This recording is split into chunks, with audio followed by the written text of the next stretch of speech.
Kajian Tahdzibul Akhlak. Bagian akhir nih dari penyakit hati nomor 11 ya, tentang al-kibru. Ya, al-kibru itu ya takabur lah ya. Takabur yang masih ada di dalam hati, namanya sebutannya al-kibru ya. Adapun takabur, kalau al-kibru yang ada di dalam hati itu dikeluarkan itu menjadi amal. Nah, kalau amalnya sebutannya itu takabur. Yaitu ya amalnya ya, baik ucapan, perbuatan. Ya, ucapan dan perbuatan si amalnya yang merendahkan orang lain, yang menghina, merendahkan orang lain. Nah, hal tersebut kan berasal dari dalam hatinya.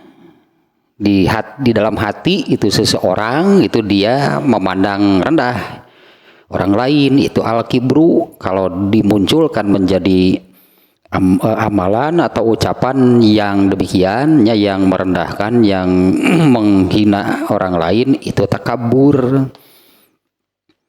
Nah, kalau sudah dikeluarkan gitu kan jadi amal, baik ucapan atau perbuatan, berarti dosanya menjadi berlipat ya, dosanya menjadi dua gitu ya, dosanya menjadi dua ya. Satu, dosa al-kibru, ketakaburan yang ada di dalam hatinya. Satu lagi, amalan anggota badannya ya, baik perbuatan atau ucapan. Jadi dimunculkan gitunya, direalisasikan, diaplikasikan ke dalam amalan, dosanya dua. Kalau tidak direalisasikan menjadi amal perbuatan, dosanya satu, yaitu al-kibru, ketakaburan yang ada di dalam hati. Kalau dimunculkan menjadi amal berarti bertambah itu dosanya jadi dua. Dengan dosa dari dosa dari apa yang diamalkannya. Itu ya penyakit hati nih ya, yang nomor 11 al-kibru. Sekarang bagian akhirnya dari pembahasan al-kibru, ya, di mana bagian akhir ini ya, yang menjadi bahasannya dari al-kibru itu adalah lawannya ya, antinya, obatnya gitunya, obat itu untuk al-kibru yaitu tawadu. Ya, tawadu ini nah seperti juga ya, sebetulnya kan al-kibru itu, takabur itu hakikatnya, al-kibrunya atau takabur itulah al-kibru, kibria, takabur itu kan hakikatnya bukan dengan sesama manusia, hakikatnya tetap dengan Allah. Kaitannya dengan Allah ya, yang direndahkannya, yang dihinakannya benar manusia, tapi itu kaitannya dengan Allah. Karena Allah sudah menetapkan bahwa yang akbar, yang besar itu ada, yang maha besar itu adalah Allah. Makanya sebutannya kalau dalam bahasa Arab itu kan takabur. Takabur itu bukan besar, tapi sok besar, itu merasa besar. Artinya kan kecil sebetulnya. Nah, ini yang takabur, yang merasa besar di hadapan Allah yang maha besar. Allah menetapkan hal itu sebagai dosa berarti. Jangankan yang sudah diamalkan kan, yang merasa itu inilah ya, kalau yang merasa artinya di dalam hati. Belum tentu diamalkan apa yang di dalam hatinya. Ini hatinya, di dalam hatinya saja merasa besar, sehingga dia memandang orang lain kecil, memandang orang lain itu rendah, hina. Nah, itu yang dosa pokoknya adalah yang itu. Nah, sebaliknya ini antinya kan tawadu, di hadapan Allah itu harus merasa tawadu, merasa maha kecil itu di hadapan Allah. Dan ini ditunjukkan gitu, merasa maha kecil di hadapan Allah ini ya ditunjukkan lah gitulahnya, ditunjukkan. Kalau yang di dalam hati orang susah menilai kan. Tapi kalau seseorang yang di dalam hatinya tawadu, nah tunjukkanlah gitu di dalam amal perbuatan. Ya tunjukkan gitu menjadi amal perbuatan. Nah sekarang bagian akhir ini, bagian akhirnya judul mungkinnya dari tawadu yang kemarin ya, yang kemarin itu kan hadis-hadis tentang keutamaan tawadu. Ini diulas setelahnya sedikitnya, hadis-hadis tentang keutamaan tawadu. Ada 3 nih hadisnya nih. Ma tawadu'a ahadun lillahi illa rafa'ahullah. Tetap lillahi, kaitannya dengan Allah. Tidak ada seorang pun, ma tawadu'a ahadun lillah, tidak ada seorang pun yang tawadu kepada Allah illa rafa'ahullah, kecuali Allah akan meninggikannya, Allah akan mengangkat derajatnya. Ya, tidaknya tawadu ini merendah dirinya, tidak ada seorang pun yang merendah diri kepada Allah kecuali oleh Allah akan diangkat. Nah kemudian yang terakhir itu adalah yang ini nih, tidak ada seorang pun, tidak ada semamin ahadin ilam ma'ahu malakani, tidak ada seorang pun kecuali bersamanya itu ada 2 malaikat. Itu ayat Qurannya juga ada aslinya yang menunjukkan demikian. Tidak ada seorang pun manusia kecuali bersamanya itu ada 2 malaikat.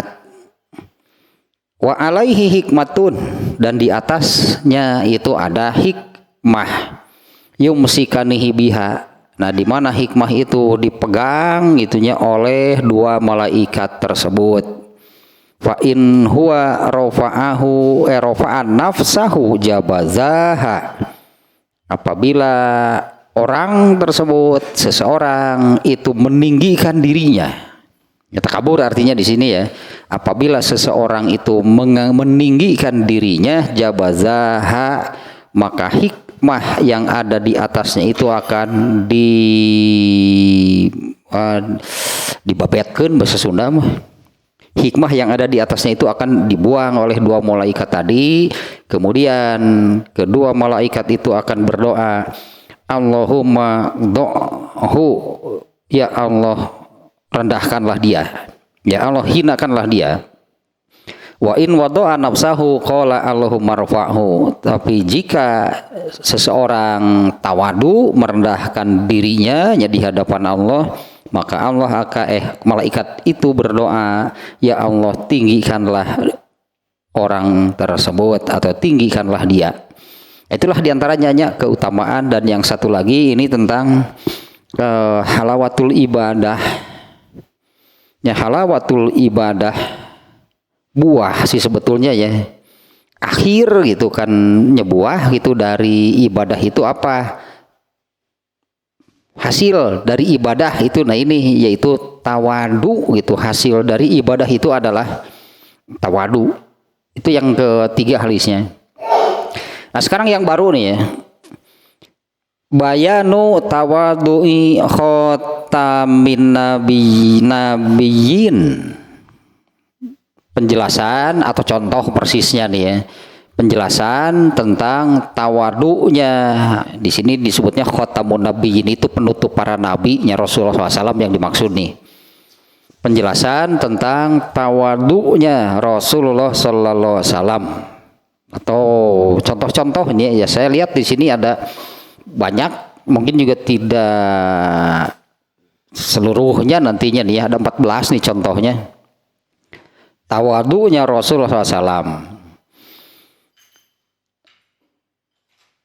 Nah ini mau apa namanya, mukadimah gitunya dari penulis seperti ini nih. Judulnya kan bayanu tawadu'i khotamin nabiyyin. Penjelasan tentang tawadunya Nabi Sallallahu Alaihi Wasallam. Faman tolabat tawadu'a fal yaktadi bin Nabiyyi Sallallahu Alaihi Wasallam. Barang siapa menginginkan tawadu falyak tadi bin Nabi sallallahu alaihi wasallam, maka ikutilah Nabi sallallahu alaihi wasallam. Ya, barang siapa menginginkan tawadu, berarti ya lihatlah itu kan, lihatlah Rasulullah SAW, ikutilah Rasulullah SAW. Waman, wah ini kalimat berat ini nih. Waman lam yardo li nafsihi bidzalika fama asyadda jahlahu. Barang siapa tidak di sini bahasanya, barang siapa tidak meridoi bagi dirinya hal tersebut. Kita ulang lagi kalimatnya dari awal nih ya. Barang siapa menginginkan tawadu, maka ikutilah Nabi SAW. Nah, barang siapa tidak merasa ridho dengan hal demikian, fama asyadda jahlahu. Waduh, ini kalimatnya, betapa amat sangat bodohnya orang itu. Barang siapa yang tidak meridoi, di bahasanya ininya tidak meridoi itu itunya apa yang dari Nabi. Ini kan penjelasannya bagaimana tawadunya Nabi SAW. Barang siapa yang menginginkan tawadu, ya itulah contohnya, artinya ikutilah itu Rasulullah SAW. Ya, barang siapa yang tidak meridoi, tidak menyukai itunya hal tersebut, maka ya betapa nih fama asyadda jahlahu, betapa bodohnya, ya betapa amat sangatnya bodohnya orang tersebut. Falaqad kana a'zama khalqillahi mansoban, di mana terbukti bahwa Rasulullah SAW itu adalah nawannya di bahasananya a'zama khalqillah kalau terjemah bahasanya lah, di mana sudah terbukti bahwa beliau itu, bahwa Rasulullah SAW itu adalah manusia yang paling tinggi derajatnya. Rasulullah SAW itu manusia yang paling tingginya derajatnya, a'zama mansoban fid dunya waddin, baik dalam urusan keduniaan ataupun urusan agama. Fala izzata wala raf'ata, maka tidak ada kemuliaan dan tidak ada ketinggian derajat bagi siapapun illa fil iktidai bihi, kecuali dengan cara mengikuti, kecuali dengan cara mengikuti beliau, mengikuti Rasulullah SAW. Dan demikian nih mukadimahnya nih ya, dari ini nih dari di dalam kitab ini. Selanjutnya ini banyaknya contoh-contoh bagaimana Rasulullah SAW atau ini hadis persisnya ya, bagaimana ini hadis-hadis yang menerangkan betapa tawadunya Rasulullah SAW. Padahal nih di kalimat terakhir tadi terbukti padahal beliau itu adalah manusia yang paling tinggi derajatnya, tapi beliau kan tidak merasa tinggi. Padahal nyata bukti itu ya bahwa beliau itu adalah manusia yang derajatnya paling tinggi.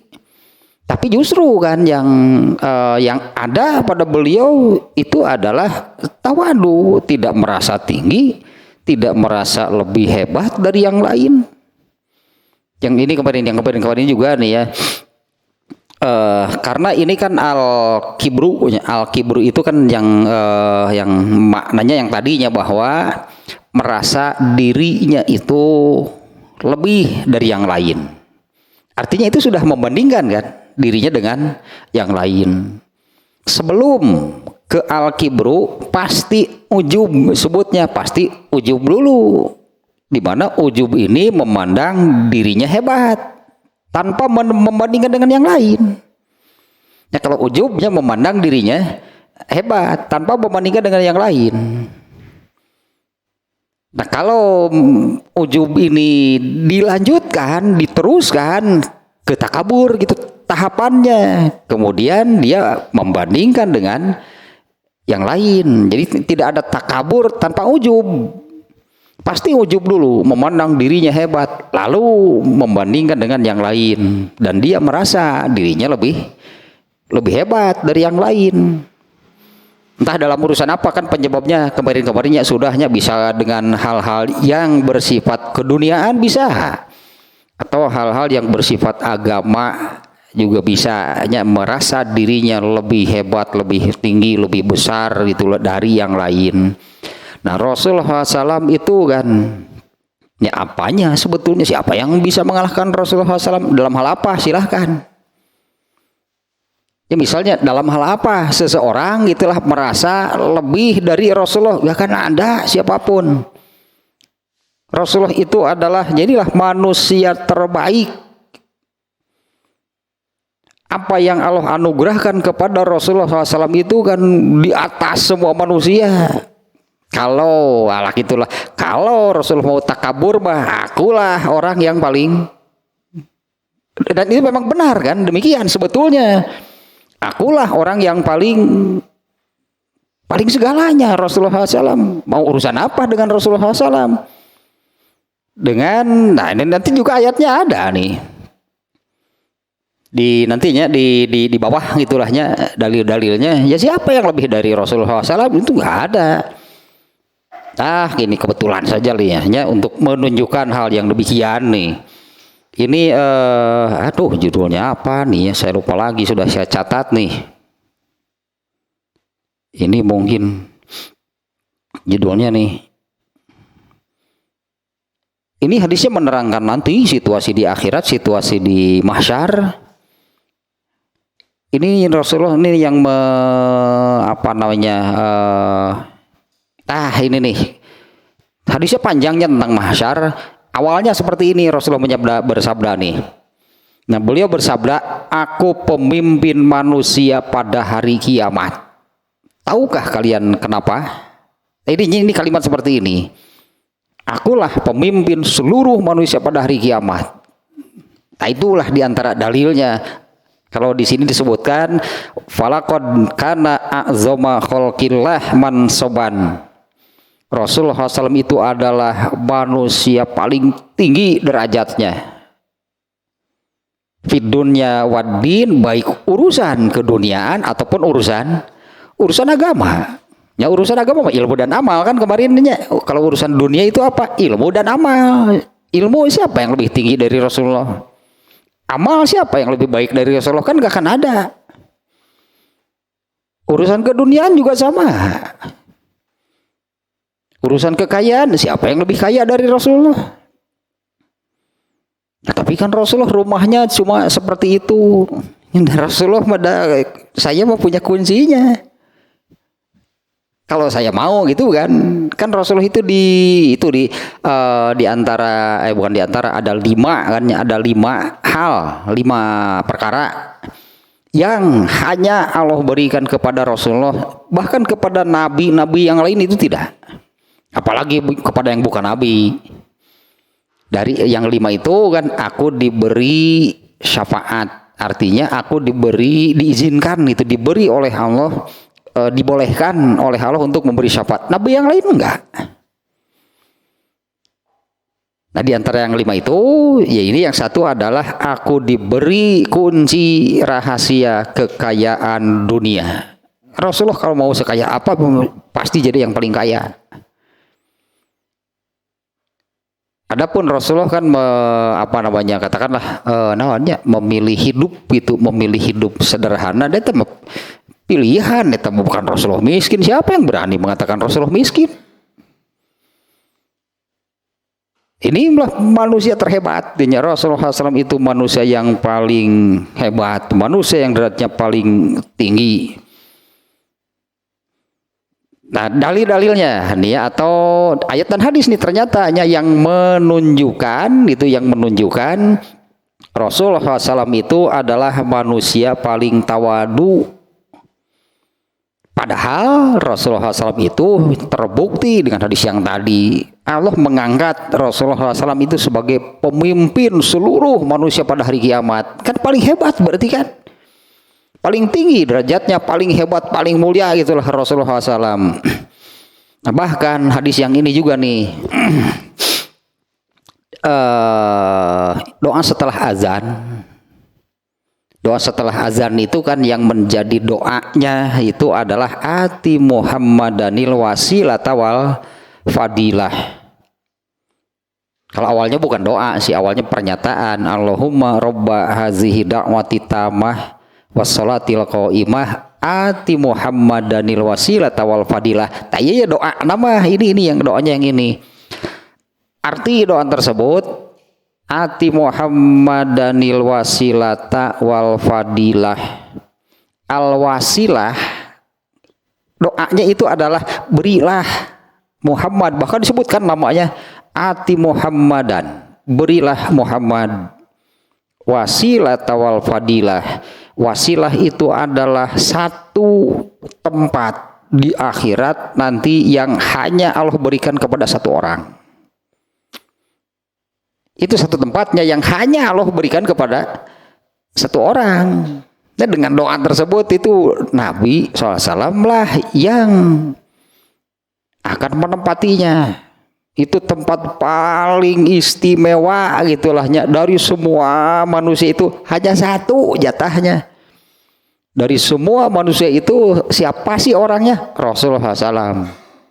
Nah, orang yang sedemikian lahnya, sedemikian tingginya kedudukan Rasulullah SAW, sedemikian mulianya Rasulullah SAW. Bahkan menurut hadis tadinya itu hadis tentang mahsyar, sebetulnya panjang hadisnya. Hanya di awalnya itu ada Rasulullah menyabdakan demikian, akulah pemimpin manusia pada hari kiamat. Ya, tahukah kenapa kalian Allah mengumpulkan ini terjemah dari hadisnya nih ya. Allah mengumpulkan semua manusia dari yang pertama hingga yang terakhir di satu tanah lapang. Kemudian penyeru memperdengarkan kepada mereka. Pandangan menembus mereka dan matahari mendekat. Duka dan kesusahan manusia sampai batas yang tidak mereka mampu untuk menahannya. Itu salah satunya situasi di mahsyar. Nah, sekarang ini dalil-dalilnya nih ya. Yang pertama surat Al-Ahzab ayat 21. Ayat ini lagi nih. Ini ayat ini populer ya sebetulnya. Auzubillahi minasyaitonirrajim. Laqad kana lakum fi Rasulillahi uswatun hasanah. Sungguh pada diri bagi kalian ya, sungguh bagi kalian pada Rasulullah itu ada suri toladan yang baik. Pada diri Rasulullah SAW itunya ada uswatun hasanah, suri toladan, panutan, contoh. Apalagi lah sekitar itulah ya, contoh, panutan, suri toladan yang baik. Dari segi apa? Ini umum disebutnya, kalau bahasa kita tidak menyebutkan dalam hal apa jadi contoh. Justru kalau tidak disebutkan artinya ya silahkan mau tentang apa gitulah, mau tentang apa silahkan. Lihatlah Rasulullah berarti. Justru tanpa disebutkannya menjadi suri toladan, katakanlah suri toladan, contoh, panutan, itu dalam hal apa sih? Tidak disebutkan, artinya istilahkan dalam hal apa? Berarti orang boleh memandang begini, sebutnya orang memandang Rasulullah dari sudut mana, dari kacamata apa? Ya pastilah dalam segala hal, dalam segala urusan, berarti segala hal, segala urusan Rasulullah itu sebagai contoh yang baik. Suri toladannya adalah Rasulullah dalam hal apa? Misalnya kalau kita begini misalnya ya, kalau misalnya bertetangga, bagaimana sih bertetangga? Ya lihatlah Rasulullah juga dulu punya tetangga. Bagaimana beliau bertetangga? Kalau sebagai seorang kepala rumah tangga harus bagaimana? Lihatlah Rasulullah, beliau kepala rumah tangga. Sebagai seorang suami, beliau punya istri. Sebagai seorang bapak, beliau punya anak. Sebagai seorang pemimpin, beliau kan punya Rasulullah pemimpin. imam itu kan, makanya setiap sholat menjadi imam itu pemimpin, berarti Rasul bagaimana beliau memimpin. Kalau sebagai seorang apa namanya ya, guru mungkinnya pengajar, karena Rasulullah kan mengajar. Atau kalau sebagai pemimpin masyarakat secara keseluruhan, bagaimana Rasulullah bersiasat, berpolitik. Rasulullah juga dulu bersiasat, menghadapi musuh-musuhnya seperti apa. Dalam segala halnya tentunya nih. Nah, dan di ayat ini apa namanya ya, ada yang perlu dijelaskan yang tentang ininya nih. Karena apa namanya sebutannya, sosoknya, dirinya sudah nggak ada kan. Beliau kan sudah meninggal. Rasulullah SAW kan sudah wafatnya. Pernah hidup itu, Rasulullah itu manusia pernah hidup, dan semua manusia yang hidup kan ada jatah usianya, dan beliau sudah meninggal. Orang-orang yang kebagian bertemu dengan Rasulullah SAW, yang beriman itu kan, beriman kepada Rasulullah SAW, dan mereka ini juga mati atau meninggal dalam keadaan Islam. Nah, mereka ini mendapat sebutan sahabat. Ya, sahabat adalah orang yang bertemu, beriman kepada Rasulullah SAW dan meninggal dalam Islam. Ternyata mereka ini, para sahabat ini adalah seperti sabda beliau, khairul quruni qarni, generasi manusia terbaik itu adalah generasiku. Nabi nggak usah dimasukkan lah, Nabi mah manusia terbaik itu siapa? Sahabat. Ke Nabi nama tong dibawa gitu lah, sudah jelas lah Rasulullah ya. Sahabat yang bukan Nabi. Nah, mereka ini menjadi manusia terbaik itu bagaimana? Ya, mereka kan di bawah, mereka kan bertemu, mereka kan langsung gitulah, di bawah bimbingan Nabi, di bawah arahan Nabi, itu di bawah didikan Nabi, jadilah manusia terbaik. Nah, setelah Rasulullah SAW tidak ada, setelah Rasulullah SAW meninggal, bagaimana nih dengan generasi berikutnya? Bagaimana dengan generasi berikutnya? Kalau para sahabat kan langsung ada ini itu apa langsung lah Nabi itu ya segala-galanya, yang memutuskan kah, yang mengajari dan sebagainya. Nah, untuk orang-orang yang hidup setelah Nabi tidak ada, ini bagaimana nih mereka? Nah, ayat ini dengan ini makna secara menurut Allah secara etimologis, menurut grammarnya gitu, menurut tata bahasanya, susunan ayat ini dimulai dengan laqad kana. Ayat ini demikian ya. Ini dari segi tata bahasanya maknanya seperti ini. Yang kedua nya diterangkeun heula ininya tata bahasana, kana di situ ada laqad kana. Kana itu fi'il madi namanya, sebutannya, atau past tense, kata kerja bentuk lampau, sudah, telah, berarti kan ya, sudah, telah gitu kan, kata kerja bentuk lampau. Nah, kata ini, kana ini didahului oleh qad. Sebetulnya tidak laqad, sebetulnya la-nya yang menjadi penegasan, taukid, penekanan, tapi tidak boleh langsung lakana, harus ada qad, liur tapan. Pokoknya nama. Nah, tapi maknanya jadi begini. Karenanya itu fi'il madi, artinya bentuk lampau. Kalau ini diartikan bentuk lampau, berarti Nabi hanya jadi contohnya itu ya dulu lah bagi yang sejaman dengan mereka.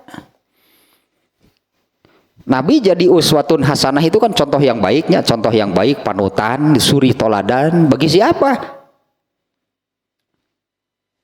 Ya bagi yang sejaman lah gitu lah. Kalau ini diartikan dulu itu pada Nabi itu ada contoh yang baik. Bagi siapa? Ya bagi yang sejaman berarti. Kalau ini masih diartikan fi'il madi, kalau masih diartikan bentuk lampau. Nah, karena di situ kata kerja bentuk lampau apabila didahului oleh lakod. Ya silakan ini kan dibuka gitu ya, demikian nih redaksinya. Nah, lakod ini mengubah karena yang asalnya kata kerja bentuk lampau, waktunya dulu lampau, oleh lakod ini diubah menjadi sekarang.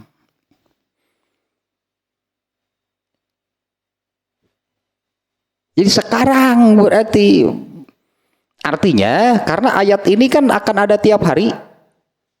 Nah, setiap kali ada ayat ini sekarang berarti maknanya. Setelah Rasulullah tidak ada, ayat ini kan masih ada sampai hari ini. Jadi maknanya hari ini pun berarti karena di sini ini berubah maknanya dari lampau menjadi sekarang. Artinya kalau kita membaca ayat ini hari ini sekarang itu pada diri Rasulullah ada suri toladan yang baik. Ayeuna ge kitu. Sekarang pun demikian. Artinya untuk semua manusia yang hidup setelah beliau tidak ada, tetap saja contoh suri toladan adalah Rasulullah SAW. Kalau bagi para sahabat itu benar-benar hadir gitu ya, sosoknya Rasulullah itu kan hadir hidup. Tapi bagi yang lain, bagi manusia yang hidup setelah beliau tidak ada, harus terasa, berarti harus terasa Rasulullah SAW itu seolah-olah hadir. Seolah-olah hadir, yang membimbing hidupnya itu adalah Rasulullah. Ya, kita ambil contoh kecil saja misalnya. Ini yang sering ya saya jadikan contoh. Ini hal-hal kecil. Kalau kita mau masuk jamban mendahulukan kaki kiri, itu yang suri toladannya siapa? Suri toladannya siapa? Dulu bagi para sahabat kalau mau masuk jamban mendahulukan kaki kiri. Itu suri toladannya siapa? Kan Rasulullah. Nah, untuk kita sekarang suri toladannya siapa? Untuk urusan keluar masuk jamban. Sama saja.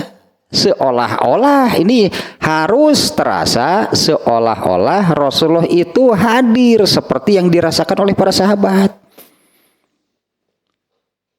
Sama saja sebetulnya, sama saja. Baik bagi para sahabat ataupun bagi orang-orang yang hidup setelah Rasulullah tidak ada, sama kan? Panutan siapa? Suri teladan siapa?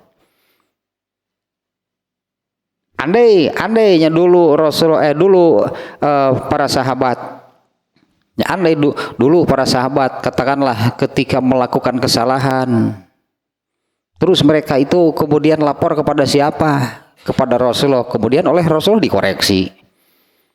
Nah, sekarang apa yang dari Rasulullah SAW itu semuanya sudah lengkap. Nah, inilah panduan gitu dari Rasulullah SAW. Inilah suri toladan. Inilah acuan. Inilah panutan. Jadi harus terasa seolah-olah pastinya karena bukan sesungguhnya, seolah-olah Rasulullah SAW itu ada, seolah-olah Rasulullah itu hadir. Ini ayat ini maknanya demikian. Lakod kana itu maknanya jadi sekarang, jadi boleh disebut oleh Allah. Rasulullah SAW itu dihadirkan ke setiap generasi manusia. Rasul itu ada. Anggaplah seperti para sahabat gitunya yang ini misalnya yang hadis yang kemarin ini nih. Dulu benar itu kan kejadian. Ini yang baru kemarin nih. Dalam bab ini Nabi memerintah orang yang tidak menyempurnakan rukunya untuk mengulangi sholatnya. Itu kan Rasulullah kan memerintahkan kepada orang yang tidak menyempurnakan rukunya untuk mengulangi sholatnya. Nah kira-kira seperti ini. Nah kalau kita tidak menyempurnakan rukunya bagaimana? Emang Rasulullah nggak lihat apa? Kalau kita tidak menyempurnakan ruku bagaimana? Makanya harus terasa. Anggaplah Rasulullah itu melihat, pasti Rasulullah akan menegur dengan teguran yang sama. Ya, andai kita tidak menyempurnakan ruku, ini kan tadi kan harus terasa gitu ya. Harus terasa Rasulullah SAW itu seolah-olah hadir seperti dulu hadir di tengah para sahabat. Nah ayat ini maknanya demikian, dengan laqad kana lakum fi Rasulillah itu Allah membawa Nabi itu ke setiap generasi berikutnya. Meskipun bukan sosoknya langsung, bukan orangnya. Tapi kan sama saja. Dulu yang menjadi panutan bagi para sahabat siapa? Yang menjadi contoh bagi para sahabat siapa? Nah untuk generasi manusia berikutnya apa beda? Kan sama. Nah anggaplah Rasulullah itu hadir. Nah contoh barusan tuh ya yang paling tepat mungkinnya. Dulu di zaman Rasulullah SAW ada orang yang mengerjakan sholat, ternyata dia tidak menyempurnakan rukunya, kan ditegur oleh Rasulullah SAW. Balik lagi, ulangi sholat kamu. Fa innaka lam tusolli. Kamu itu sama saja dengan tidak sholat. Balik lagi, ulangi. Rasulullah akan mengatakan hal yang sama dan itu berlaku untuk semuanya kan. Sabda Rasulullah ini berlaku untuk semua umatnya. Kalau ada orang yang sholat demikian, Rasulullah sudah mengatakan demikian dulu. Bagi orang yang tidak menyempurnakan ruku dan sujudnya, Rasulullah akan mengatakan hal yang sama. Apa kita bisa Apa kita bisa seenaknya, katakan begini, apa kita bisa seenaknya? Karena sekarang kan gak ada Rasulullahnya. Kalaupun kita tidak meluruskan tulang punggung kan Rasulullah gak akan menegur. Ya Rasulullah nama geus maut atau piraku menegur kene. Tapi hadis itu berlaku untuk semua orang. Nah ayat ini demikiannya maknanya dari laqad kana lakum fi Rasulillahi ta'ala, laqad kana-nya itu maknanya demikian. Itu secara bahasa maknanya demikian. Hari ini, saat ini itu karena makna lampaunya menjadi, kalau menurut bahasa Arabnya lil madi labzon wa lil halimaknan. Ini kata kerjanya memang bentuk lampau, tapi justru maknanya itu adalah makna sekarang. Berarti hari ini, bukan hari ini, saat ini, sekarang ini, itu sekarang ini bagi kamu itu ada itu panutan, ada contoh, ada suri toladan yang baik pada diri Rasulullah SAW. Nah artinya Rasulullah SAW menjadi contoh, suri toladan, panutan itu bagi seluruh manusia di setiap masa hingga hari kiamat. Satu dalilnya. Kemudian yang kedua, barusan surat Al-Ahzab-nya ayat tersebut, surat Al-Ahzab ayat 21. Malah pernah ada. Nah dulu nih Pak Budi almarhum pernah mengatakan seperti itu. Setelah itu setelah mengkaji tentang ayat, kemudian hadis itu kan menerangkan Rasulullah kan. Kalau hadis kan menerangkan Rasulullah. Rasulullah bersabda apa kan gitu kan, hadis teh Rasulullah melakukan apa gitulahnya. Nah di mana semuanya ini itulah menjadi tuntunan gitu. Nah saya ingat dulu Pak Budi almarhumnya yang mengatakan Itu sejak mengkaji, mempelajari hadis. Ini kata-kata beliau sendiri saya masih ingat. Terasa itu seolah-olah Rasulullah SAW itu hadir memberikan tuntunan harus bagaimana, harus begini, harus begitu. Terasa Rasulullah itu hadir memberikan tuntunan itu untuk beramal, itu terasa hadir memberi tuntunan, memberi bimbingan, memberi pelajaran.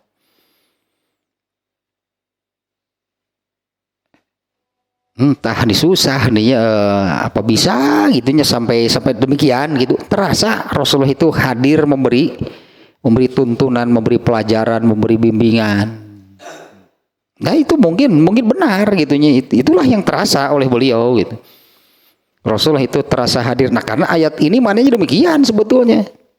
Nah ayat ini maknanya laqad kana lakum fi Rasulillahi uswatun hasanah, itu maknanya demikian. Allah menghadirkan gitu dalam tanda kutip. Allah menghadirkan Rasulullah itu ke setiap masa. Kalau sosoknya benar-benar hidup dulu 15 abad yang lalu, tapi kehadiran atau Allahnya dengan ayat ini itu Allah menghadirkan Rasulullah SAW itu ke setiap generasi manusia. Di antaranya ada yang sampai demikian tuh mengatakan terasa gitu rasanya Rasulullah itu hadir terus itunya dengan, nah berarti demikian kan dengan mengikuti gitu kan, dengan mengikuti apa yang disabdakan, dengan mengikuti apa yang diamalkan oleh Rasulullah. Karena kan tadi ini di awal tadi kan demikian, barang siapa yang menginginkan tawadu, tadinya di ini kalimat di awalnya, barang siapa yang menginginkan tawadu maka ikutilah falyak tadi bin Nabi SAW, ikutilah Nabi SAW. Nah dengan mengikuti apa yang Nabi sabdakan, apa yang Nabi amalkan, muncullah gitu rasa di dalam dirinya seolah-olah itu Nabi hadir, seolah-olah Nabi hadir. Kalau dulu bagi para sahabat kan memang benar-benar hadir kan di tengah-tengah mereka, nyata. Nah ternyata kalau setelah untuk manusia setelah beliau tidak ada, nah harus sampai demikian. Terasa Rasulullah itu hadir terus itu memberikan tuntunan, bimbingan, pelajaran, mengarahkan. Nah yang kedua nih, wa innaka la'ala khuluqin azim. Yang kedua nih ya yang menjadi dalil mungkinnya, karena ini judulnya adalah penjelasan tentang tawadunya Rasulullah SAW. Nah yang kedua surat Al-Qalam ayat 4, wa innaka la'ala khuluqin azim. Rasulullah SAW itu berlandaskan, Rasulullah SAW itu berlandaskan khuluq yang agung. Wa innaka sesungguhnya kamu la'ala berada di atas khuluq yang agung, Al-Quran. Pasti demikian, landasan hidup Rasulullah itu apa? Pastilah Al-Quran. Jadilah artinya ya kan, jadilah beliau seorang yang tadi manusia yang paling tinggi derajatnya. Landasan beliau itu adalah Al-Quran. Wa innaka la'ala khuluqin azim. Sesungguhnya engkau itu berada di atas khuluq, ininya khuluqin azim, khuluq yang agung, yaitu Al-Quran. Dan memang kan seluruh bahkan Rasulullah itu seluruh hidupnya itu seluruh amalnya lah, seluruh hidupnya, seluruh amalnya itu berlandaskan Al-Quran. Bahkan bagi Rasulullah SAW Al-Quran sebagai landasannya itu sudah sebutannya dalam bahasa kita itu yang menancap, mengakar kuat, mendarah daging pada diri Rasulullah SAW, sehingga semua yang disabdakan, semua yang diamalkan beliau itu itulah Al-Quran. Karena Al-Quran kan perlu pengamalan dan Karena Al-Quran kan perlu pengamalan. Nah, seluruh apa yang beliau sabdakan, seluruh apa yang beliau lakukan itu berlandaskan Al-Quran. Jadilah kan beliau, kalau di hadis yang tadi, oleh Allah dipilih, boleh disebut demikian, berarti kan ya, oleh Allah dipilih, oleh Allah ditetapkan sebagai pemimpin seluruh manusia pada hari kiamat. Nah, inilah landasannya. Mengapa beliau sampai menjadi demikian, itu kan, innaka la'ala khuluqin azim, sesungguhnya engkau berada di atas khuluq yang agung. Artinya sama, ya inilah contoh, berarti kan kalau menurut ayat sebelumnya tadi kan, ya inilah contoh, inilah suri toladan bagi seluruh manusia. Rasulullah bisa demikian itu karena berada di atas khuluq yang agung. Dengan makna yang demikian, Al-Quran itu sudah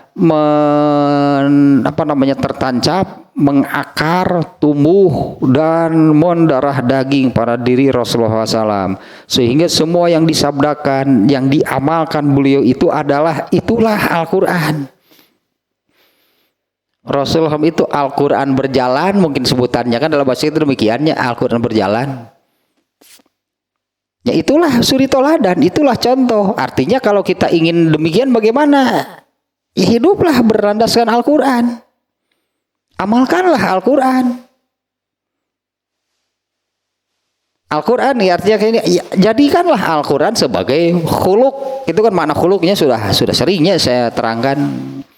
Khuluq itu adalah apa yang dimasukkan, ditanamkan di dalam hati. Al-Quran nanti yang muncul jadi amal, jadi ucapan atau jadi perbuatan itu tergantung khuluqnya. Kalau bukan Al-Quran yang ditanamkan di dalam hati, maka yang ada di dalam hati dan tumbuh di dalam hati itu yang lain selain Al-Quran. Kalau bukan Al-Quran, selain Al-Quran yang ditanamkan, yang ditumbuhkan di dalam hati adalah penyakit hati, nggak ada yang lain. Ya, kalau bukan Al-Qurannya yang ditanamkan, ditumbuhkan di dalam hati sebagai khuluq, di mana khuluq itu kan sumber amal. Kalau bukan Al-Quran, pasti yang lain. Apa? Penyakit hati, nggak ada yang lain. Nah, Rasulullah SAW itu demikianlah hanya. Apalagi dengan ayat ini kan, alam nasroh laka sodrok. Bukankah kami telah membukakan hatimu? Untuk apa? Alam nasroh laka sodrok itu, bukankah kami telah membukakan hatimu? Untuk apa? Ternyata Allah mau memasukkan Al-Quran ke dalam diri Rasulullah. Nah, Allah masukkan Al-Quran ke dalam diri Rasulullah, dan anggaplah seperti ini. Hati Rasulullah SAW yang dibukakan oleh Allah itu ibarat sebidang tanah yang subur gitulah, tanah terbaik untuk ditanami sesuatu. Nah, yang ditanamkan di dalam hati Rasulullah itu adalah Al-Quran. Dibukakan oleh Allah hatinya, alam nasroh laka sodrok, dibukakan hatinya, dimasukkan Al-Quran, jadilah Al-Quran itu khuluq Rasulullah SAW yang ada di dalam hatinya, dikeluarkanlah menjadi ucapan atau perbuatan. Nah, ini seluruhnya ini menjadi uswatun hasanah. Semua yang disabdakan dan diamalkan Rasulullah itu adalah contoh, tuntunan gitulah, hanya tuntunan, ajaran, bimbingan bagi seluruh manusia. Bahkan karena menurut hadis tadi Rasulullah itu pemimpin seluruh manusia. Beliaulah manusia terbaik. Dan contoh yang sudah sukses, berartinya benar-benar sukses nih. Contoh yang sudah disukses nih, mengikuti Rasulullah SAW secara kafah, secara total. Dulu para sahabat yang sezaman, Bahkan diantaranya ada 10 orang sahabat yang sudah dipastikan masuk surga tanpa hisab. Nah, itu hasilnya mengikuti Rasulullah SAW. Itulah hasilnya mengikuti Rasulullah SAW. Padahal sebelumnya para penyembah berhala, Umar bin Khattab penyembah berhala. Kemudian sahabat itu dari yang 10-nya itu penyembah berhala asalnya. Tapi kemudian mengikuti Rasulullah SAW karena tadinya contohnya gitu kan, suri toladannya ada pada diri Rasulullah SAW, kemudian mereka mengikuti secara kafah gitu, secara total, mereka tidak setengah-setengah. Hasilnya luar biasa. Mereka ini kan para sahabat, inilah manusia-manusia terbaik sepanjang masa. Nah, Rasulullah SAW-nya sendiri, Allah menyatakan di dalam ayat ini, wa innaka la'ala khuluqin azim. Sesungguhnya engkau itu benar-benar gitu berlandaskan khuluq yang agung, yaitu Al-Quran, Islam, atau ajaran Islam. Dua, nah kemudian yang ketiga, wahfidz janahaka limanit taba'aka minal mu'minin. Ini surat redaksi yang ayatnya seperti ini. Saya lihatnya, saya buka ada 2. Satu surat Al-Hijr ayat 88. Satu lagi surat Asy-Syu'ara ayat 26. Ini redaksinya demikian nih. Wahfidz janahaka limanit taba'aka minal mu'minin. Kita lihat nih ayatnya nih ya. Surat 26, surat Asy-Syu'ara ayat 215. Surat Al-Hijr surat ke-15. Surat Al-Hijr-nya redaksi ayat ini ayat 88. Kalau surat satu lagi di surat Asy-Syu'ara ayat 215. Nah, surat Asy-Syu'ara-nya itu surat ke 26. Favorit. Sebentar nih kita lihat nih ayatnya nih ya.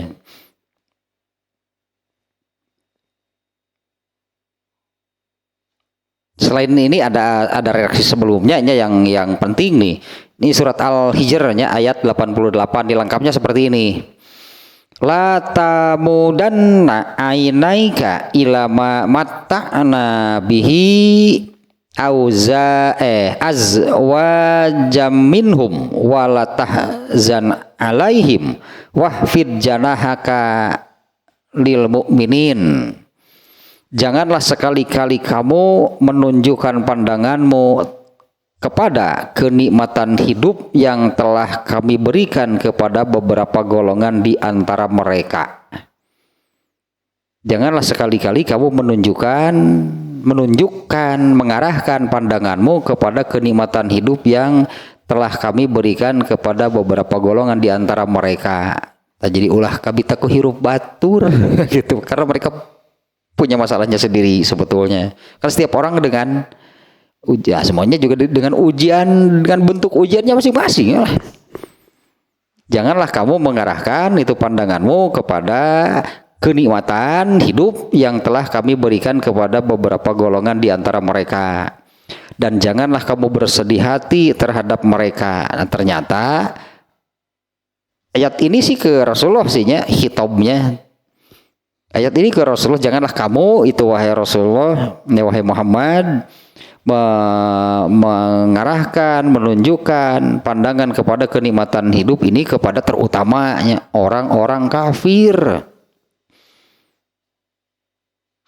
yang telah kami berikan kepada mereka, beberapa golongan di antara mereka, dan janganlah kamu bersedih hati terhadap mereka. Ini ada beberapa ayat yang mana yang kedua, janganlah kekufuran mereka itu membuat kamu sedih. Wala yahzunka kufruh, itu di surat Luqman ayat 24, itunya 24, wala yahzunka kufruh. Janganlah kekufuran mereka itu membuat kamu sedih. Sebetulnya Rasulullah sedihnya melihat umatnya yang kufur, Rasulullah sedih. Tapi oleh Allah dibesarkan hati disebutnya. Janganlah kamu bersedih itu karena kekufuran mereka. Karena itulah pilihan mereka. Kalau Rasulullah tentu saja punya keinginan semua umatnya itu taat. Karena dengan taat itulah akan masuk surga. Tapi kan banyak umat yang memilih kufur. Dan Rasulullah kan sudah tahu pasti kalau dengan kufur itu pasti masuk neraka. Dan Rasulullah itu sudah melihat neraka itu seperti apa. Jadi gak sedih bagaimana gitunya Rasulullah SAW kalau melihat umatnya yang kufur. Karena mereka pasti masuk neraka. Sementara kan Rasulullah sudah melihat pernah dibawa masuk ke dalam surga, pernah dibawa masuk ke dalam neraka. Beliau tahu neraka seperti apa. Lalu ada orang yang kufur yang mereka ini pasti masuk neraka. Nggak sedih bagaimana? Itu kan sebetulnya Rasulullah SAW melihat orang yang kufur, tapi dibesarkan oleh hatinya oleh Allahnya diantaranya dengan ayat seperti ini. Dan janganlah kamu bersedih karena terhadap mereka. Dan wahfid janahaka, yang ininya sebetulnya kan tentang tawadunya, yang ini bagian akhirnya. Wahfid janahaka lil mu'minin, dan berendah hatilah, bersikap rendah hatilah kamu wahai Muhammad terhadap orang-orang yang beriman. Ya, berendah hatilah, ini perintahnya Allah itu memerintah, rendah hatilah kamu kepada orang-orang yang beriman. Kurang lebih sama nih ayat yang surat Asy-Syu'ara-nya sama, wahfid janahaka limanit taba'aka minal mu'minin, dan rendah hatilah kamu terhadap orang-orang yang mengikutimu dari kalangan orang-orang, atau yaitu orang-orang yang beriman. 3 beritanya dalilnya tentang Rasulullah SAW lah. Ketiganya ini tentang Rasulullah SAW. Yang pertama, Allah menyebut Rasulullah SAW itu sebagai uswatun hasanah, hanya bahasa Arabnya demikian, uswatun hasanah, sebagai contoh yang baik, sebagai suri toladan, sebagai panutan, itulah sebagai idola gitunya Rasulullah SAW. Kemudian yang kedua, pernyataan bahwa Rasulullah SAW itu semuanya itu berlandaskan Al-Quran. Khuluq beliau itu adalah Al-Quran.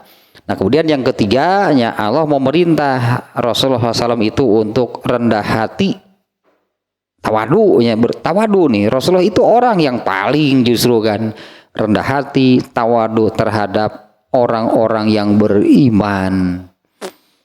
Padahal kan Rasulullah juga sebetulnya tahu lah, menyadari posisi kedudukan dirinya itu seperti apa. Ya, tadi diantaranya, akulah pemimpin manusia, semuanya di bawah sebetulnya. Derajat semua manusia itu kan di bawah Rasulullah SAW, tapi kan Rasulullah kan tidak mentang-mentang, gitu aja mentang-mentang. Jadi Rasulullah tahu kan itu bahwa dirinya itu kan tadi Rasulullah bersabda demikian, akulah pemimpin manusia. Siapa sih dirinya? Kemudian doa yang tadi kan, ati Muhammadanil wasilah, berilah kepada Muhammad wasilah. Wasilah ini adalah satu atau kedudukan tertinggi, dan itu hanya jatahnya dari Allah itu hanya satu orang. Siapa sih? Jadi ayat itu kan ati Muhammad, ayat di doanya ati Muhammadan, ya Allah berilah Muhammad itu wasilah, kedudukan tertinggi. Nah, di mana al-wasilah itu adalah satu derajat, satu kedudukan yang hanya satu orang. Jelas sebetulnya beliau itu manusia yang paling tinggi, tapi Allah memerintahkan rendah hatilah kamu kepada orang-orang yang beriman. Dan terbukti itu kan Rasulullah itu kemudian menjadi kedudukannya paling tinggi, tapi paling rendah diri di hadapan Allahnya, paling merendah diri di hadapan Allah. Nah, kemudian hadis-hadis sekarang, tadi ayatnya 3 berarti ya, kemudian sekarang hadis nih. Hadisnya riwayat Abul Hasan bin Abu Sa'id Al-Khudri. Siapa kita nggak kenal. Kalau riwayat, kalau Bukhari kenal, Muslim kenal. Iya, hadis-hadis yang periwayat Bukhari seperti ini nih. Nah, redaksinya demikian nih. Hadis pertamanya ini, kana Nabiyyu sallallahu alaihi wasallam asyaddan nasi tawadu'an fi uluwi mansobihi. Nabi sallallahu alaihi wasallam itu adalah manusia yang paling tawadu. Karena Nabi sallallahu alaihi wasallam asyaddan nasi tawadu'an. Nabi SAW itu adalah manusia yang paling tawadu fi uluwi mansobihi, padahal ketinggian derajat beliau itu paling tinggi. Inilah makanya beliau itu sebagai suri toladan. Jelas-jelas artinya pasti yakin beliau itu nih fi uluwi mansobihi, itu beliau itu manusia yang derajatnya paling tinggi tapi menjadi manusia yang paling tawadu. Sama sekali berarti kan memang nggak ada. Masa di dalam hati Nabi ada penyakit hati sih? Masa di dalam hati Nabi ada al-kibru? Gak ada, berarti tidak ada sama sekali. Sekecil apapun al-kibru di dalam hati Rasulullah itu tidak ada. Kalau tidak ada al-kibru ya tawadu lah berarti. Ya untuk masalah ini, ya untuk penyakit hati yang ini kan al-kibru. Ada nggak al-kibru di dalam diri Rasulullah? Tidak ada. Padahal Rasulullah tahu dirinya manusia yang paling tinggi derajatnya. Gak ada al-kibru sedikit pun di dalam dirinya. Tawadu sepenuhnya berarti. Nah kalau tawadu berarti, ini kembali lagi yang kemarin nih ya. Ini kan antinya, tawadu ini kan antinya, obatnya kebalikan itu dari al-kibru. Dimana al-kibru itu kan batrul haq wa gomsun nas. Takabur itu adalah menolak al-haq dan merendahkan sesama manusia. Nah di dalam diri Rasulullah itu berarti tidak ada sedikit pun merendahkan orang lain, itu nggak ada. Itu al-kibru berarti.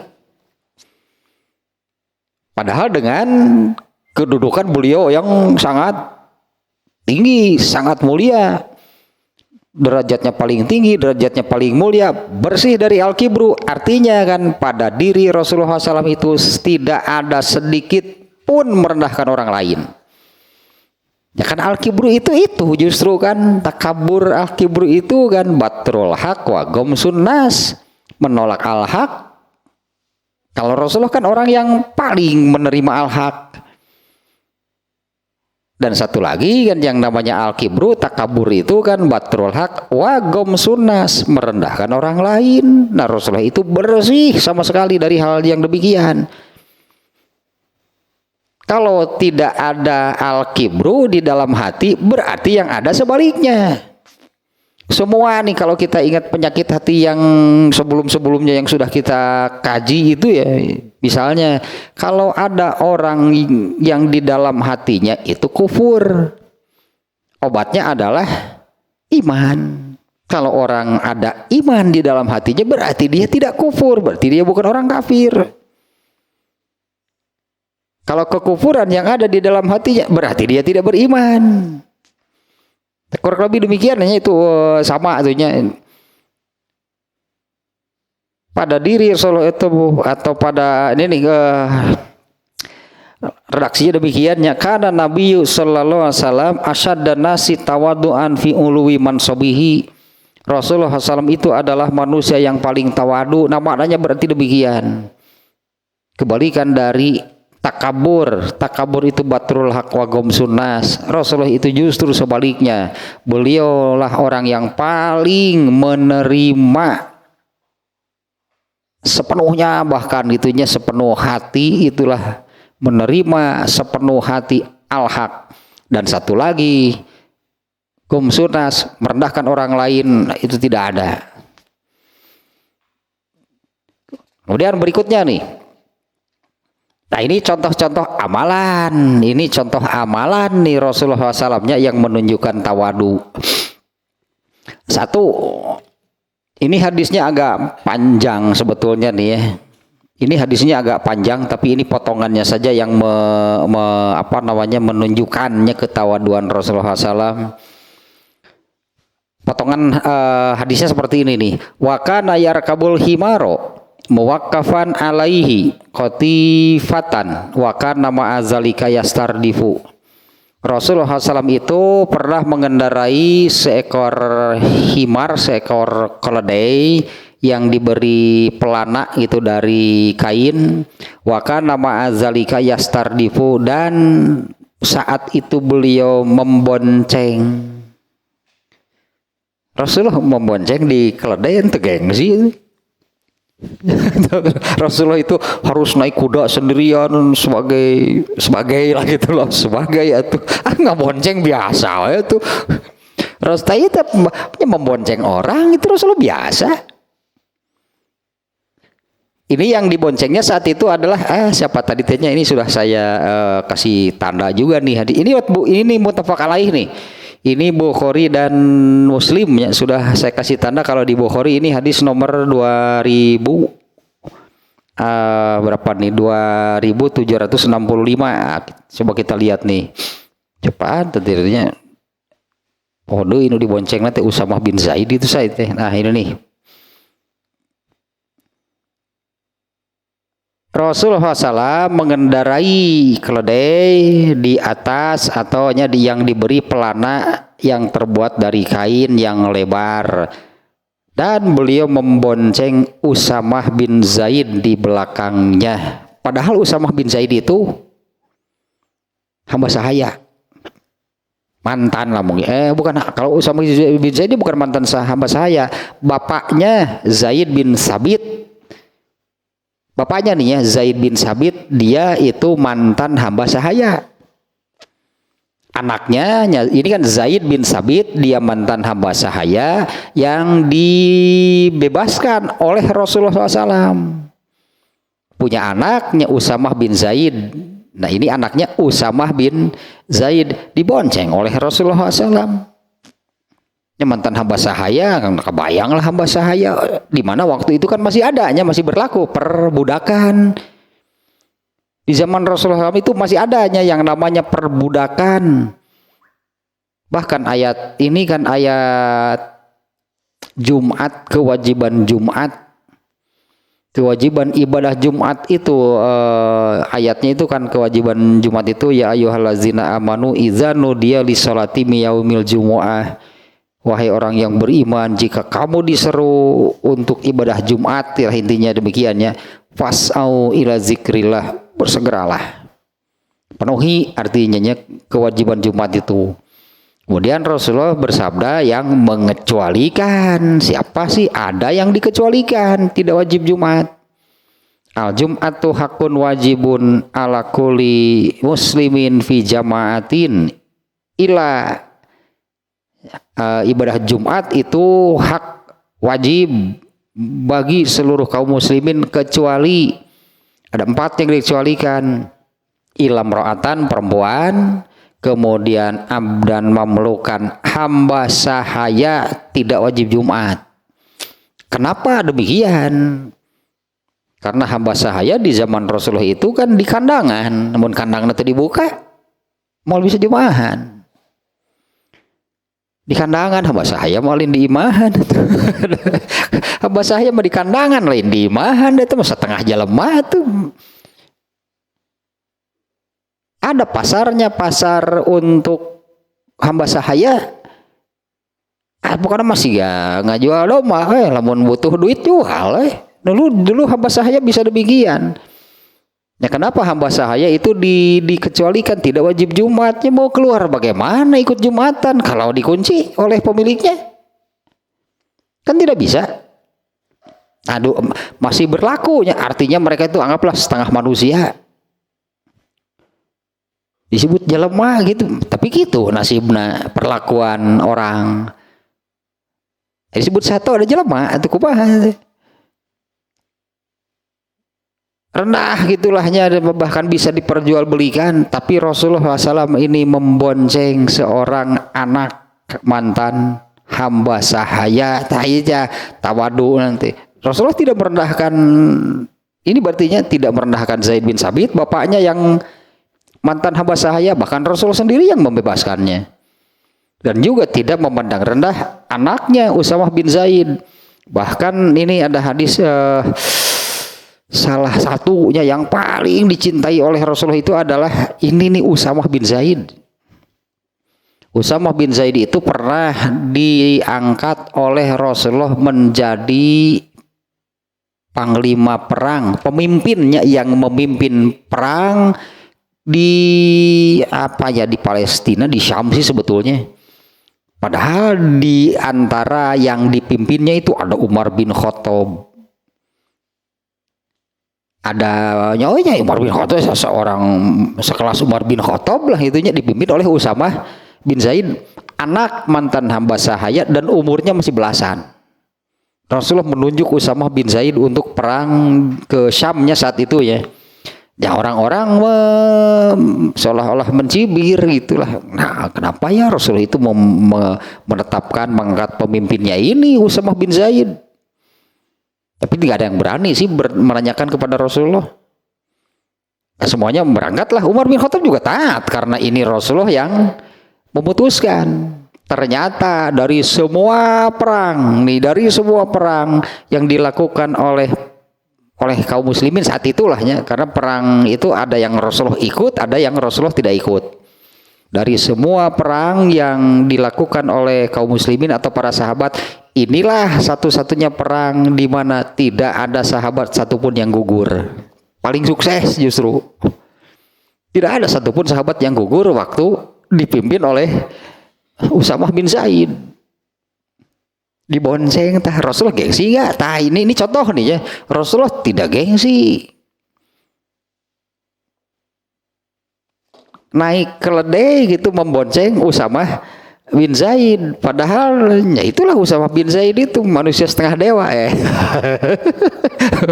manusia setengah dewa setengah manusia itulah balikin.